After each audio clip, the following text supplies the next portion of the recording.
प्रिय विद्यार्थियों, नमस्कार। पिछली 2 कक्षाओं में हमने चर्चा की थी प्राकृतिक वनस्पति के बारे में। राजस्थान में कितने प्रकार की प्राकृतिक वनस्पति पाई जाती है और राजस्थान के वनों का जो वर्गीकरण है वो किस प्रकार से 3 भागों में हम करते हैं। हम अर्थात हमारी राजस्थान सरकार उसे किस प्रकार से आरक्षित, सुरक्षित और अवर्गीकृत, इन 3 प्रकार की कैटेगरीज में, इन 3 प्रकार की श्रेणियों में बांट करके उसका वर्णन करती है, उसके बारे में अध्ययन किया।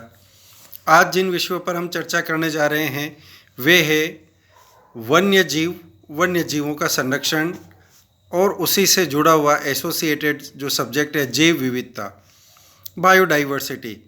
बायोडाइवर्सिटी की जब हम बात करते हैं, जैव विविधता की हम बात करते हैं, तो जो प्राकृतिक वनस्पति है और विभिन्न प्रकार के जीव जंतु है, इन दोनों की पूरे उस किसी भी भूभाग में कितनी प्रकार की विविधता है, कितनी प्रकार की उनकी किस्में पाई जाती है और उनके संरक्षण के और उनको एक प्रकार से बनाए रखने के, बचाए रखने के कौन कौन से प्रयास किए जा रहे हैं, इन सब की चर्चा हम जैव विविधता के अंतर्गत करते हैं। वर्तमान काल में हम देखते हैं पूरे विश्व में ये एक ज्वलंत विषय बना हुआ है। प्राकृतिक कारणों से भी, साथ ही साथ मानवीय कारणों से भी विभिन्न प्रकार के जो प्राकृतिक वनस्पति है, विभिन्न प्रकार के जो जीव जंतु है, वो धीरे धीरे विलुप्त होते जा रहे हैं और इनके विलुप्त होने के कारण से पारिस्थितिकी संतुलन का एक बहुत बड़ा खतरा पारिस्थितिकी असंतुलन की तरफ होता जा रहा है। और यह पारिस्थितिकी असंतुलन का मुख्य कारण जो हमारी जैव विविधता है उसमें कहीं न कहीं किसी विभिन्न प्रकार की कमी होना है।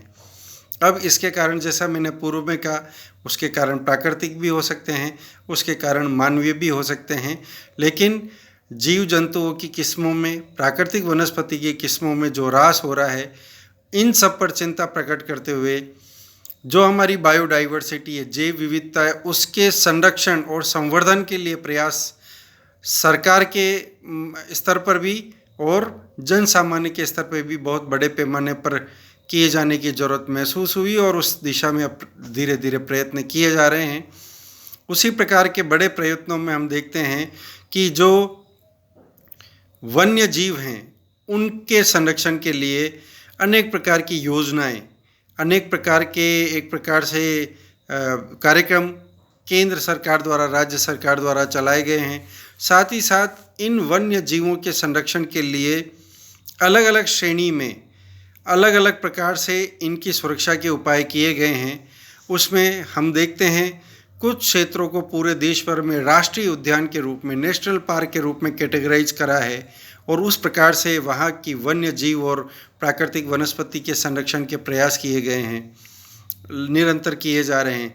साथ ही साथ हम देखेंगे राष्ट्रीय उद्यान के पश्चात एक और नीचे की श्रेणी आती है जिसे हम कहते हैं वन्य जीव अभयारण्य। यह अभयारण्य पूरी तरह से संरक्षित रहते हैं और यहाँ पर जैव विविधता का हर प्रकार से संरक्षण और संवर्धन किया जाता है, इसके प्रयास किए जाते हैं।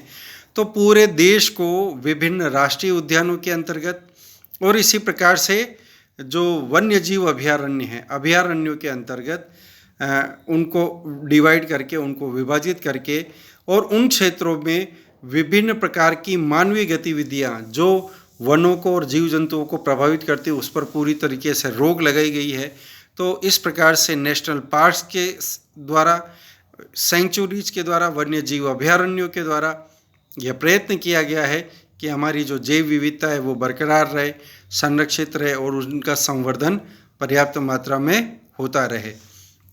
राजस्थान में जब हम जो हमारी वन्य जीव है या जैव विविधता है उसके को लेकर के अगर हम 4 भागों में विभाजित करते हैं तो उन्हीं 4 भागों में इसे विभाजित किया जाता है जो हमारे राजस्थान के भौतिक स्वरूप भी हैं, उच्चावच की दृष्टि से भी हैं। पश्चिमी मरुस्थलीय प्रदेश, अरावली पर्वतीय प्रदेश, इसी प्रकार से दक्षिणी पूर्वी हाड़ौती का पठार और पूर्वी मैदान, इन चारों ही क्षेत्रों में हम जैव विविधता के दृष्टि से भी, तो जैव विविधता संरक्षण क्षेत्रों की दृष्टि से भी या जैव विविधता के विकास की दृष्टि से भी इन 4 भागों में बांट करके हम पूरे राजस्थान का अध्ययन करते हैं। पश्चिमी मरु प्रदेश में जिस प्रकार की जलवायु और वहाँ का उच्चावच, वहाँ की मिट्टी, वहाँ का प्राकृतिक वनस्पति, उसके अनुरूप ही वहाँ के वन्य जीवों की स्थिति एक भिन्न प्रकार की है। जबकि हम देखेंगे अरावली पर्वतीय क्षेत्र में उस सारी स्थिति में थोड़ा परिवर्तन आ जाता है। दक्षिणी पूर्वी हाड़ौती पठार में वन्य जीवों के जो प्रकार है उसमें थोड़ा अंतर आ जाता है। थोड़ा बहुत अंतर हम पूर्वी मैदान के क्षेत्र में भी देखते हैं। इस प्रकार से इन 4 भागों में बांट करके हम राजस्थान की जो जैव विविधता है उसको विभाजित करके देखते हैं। अब इसके पश्चात आता है राजस्थान के प्रमुख राष्ट्रीय उद्यान और राजस्थान के प्रमुख अभयारण्य, जिनके द्वारा पूरे राजस्थान में वन्य जीवों के संरक्षण के और संवर्धन के प्रयास किए जा रहे हैं। तो जो राजस्थान में मुख्य तौर पर प्रमुख जो जीव हैं वन्य जीव, उनमें हम देखते हैं मांसाहारी जंतुओं में बाघ, तेंदुआ, खरगोश, जरख, जंगली बिल्ली, बिज्जू, भेड़िया, सियार, लोमड़ी, जंगली कुत्ता, ये प्रमुख प्रकार हैं वन्य जीवों के। और विशेष करके जो हमारा रणथंभौर राष्ट्रीय उद्यान है और साथ ही हमारा जो सरिस्का अभयारण्य है, इन दोनों में बाघ परियोजना पर विशेष तौर पर ध्यान केंद्रित किया गया है। शाकाहारी जो पशु हैं उनमें हम देखेंगे काला हिरण, चिंकारा, सांभर, नीलगाय, चीतल, चोरसिंगा, भालू, जंगली सुअर, खरगोश, बंदर, लंगूर, ये आदि प्रमुख हैं। तो इनके अंतर्गत हम देखेंगे तो ये 2 प्रकार की कैटेगरीज हैं जिनमें हम बांट करके देखते हैं, मांसाहारी जंतु और शाकाहारी जंतु। इनके जो प्रमुख विचरण क्षेत्र है या जो इनके प्रभाव वाले क्षेत्र है उनमें भी अगर हम बात करें तो बाघ का जो मुख्यतया केंद्रण है वो अलवर जो सरिस्का अभयारण्य उसके आसपास का क्षेत्र, सवाई माधोपुर रणथंभौर अभयारण्य के रणथंभौर राष्ट्रीय उद्यान के आसपास का क्षेत्र, धौलपुर, भरतपुर, करौली, झालावाड़ तथा सिरोही, इन जिलों में इनका मुख्यतया केंद्रण है। जबकि चीते सिरोही, उदयपुर, भीलवाड़ा, डूंगरपुर, करौली, झालावाड़, कोटा एवं अजमेर जिलों में पाए जाते हैं।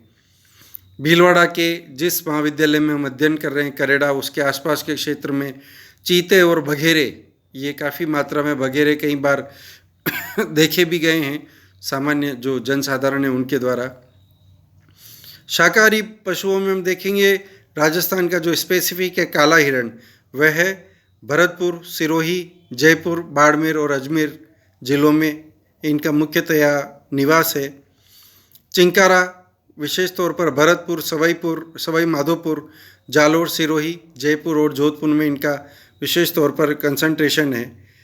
राजस्थान का जो राज्य पक्षी वह है गोडावण, यह दुर्लभ प्रजाति की श्रेणी में है। यह है पश्चिमी राजस्थान में जोधपुर, जैसलमेर, बाड़मेर और बीकानेर क्षेत्रों में मुख्यतया इसका क्षेत्र पाया जाता है। इसी प्रकार से हमारा जो पक्षियों की लिहाज से देखेंगे तो घना का जो केवलादेव राष्ट्रीय उद्यान है वहाँ पर विदेशों से सुदूर साइबेरियाई क्षेत्रों से भी प्रवासी पक्षी वहाँ आते हैं और उनमें वहाँ का मुख्य आकर्षण जो है वह साइबेरियन क्रेन है। तो इस प्रकार से हम देखेंगे जैव विविधता की दृष्टि से राजस्थान भी अपने आप में बहुत अनूठापन लिए हुए है। और राजस्थान में 2 राष्ट्रीय उद्यान और अनेक अभयारण्य हैं। तो प्रमुख राष्ट्रीय उद्यान और अभयारण्यों की चर्चा हम अभी हमारी जो अगली कक्षा होगी उसमें करेंगे। तो जो राजस्थान की जो जैव विविधता है उसमें मुख्य तौर पर जो बाघ परियोजना के रूप में हम देखते हैं रणथंभौर, सवाई माधोपुर और सरिस्का अभयारण्य का मुख्यतया नाम आता है। तो वहीं जो हमारा काला हिरण है जो राजस्थान की मुख्य पहचान है उसका मुख्यतया निवास पश्चिमी राजस्थान में हमको दिखता है। गोडावण जो कि हमारा राज्य पक्षी है वह पश्चिमी राजस्थान में हम उसकी अवस्थिति बहुत बड़े पैमाने पर देखते हैं। तो बड़ी मात्रा में जो उसका जितना राजस्थान में एक प्रकार से उसका निवास है वह पश्चिमी राजस्थान के क्षेत्र में अधिक है। तो यह जो वन्य जीव है, इन प्रमुख जो पाए जाने वाले हैं वन्य जीव, उनकी मैंने आपके सामने चर्चा की। यह वन्य जीव किस प्रकार से इनका पुनः संरक्षण होता रहे, इनका संवर्धन होता रहे, इस प्रकार के प्रयास विभिन्न राष्ट्रीय उद्यानों और अभयारण्यों के द्वारा हुआ है। कौन कौन से प्रमुख राष्ट्रीय उद्यान हैं, अभयारण्य, उसकी चर्चा हम अगली कक्षा में करेंगे।